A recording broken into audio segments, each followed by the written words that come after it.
Bardo updates. Yan, nasa taping ngayon sila Barbie Fortesa at David Licauco for pulang araw ngayon Wednesday. Ayan naman kahapon. And during interview kila Barbie at David ni Sir Nelson Canlas dyan sa 24 oras. At pagbisita nila dyan sa GMA Integrated News. Ang pinagkaguluhan sila Barbie at David dyan. Ayan o. Siyempre abangan ang That Kind of Love movie nila Barbie at David. So July 10 na. Ganyan yung closeness ng Bardo.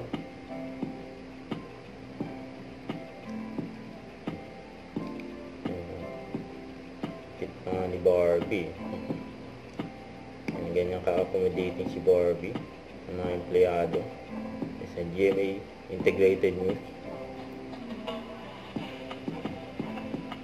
And for Kemans ni Barbie sa post ni Doc Yapi. Hello po! Barbie Fortesa here. Inaanyayahan ko kayo sa Sunaka House to get your favorite He-Man's products. Ayan. Huwag kalimutan mag-subscribe. Click on notification bell for more update. Turn on with your reaction vlog. Bye guys, team for what?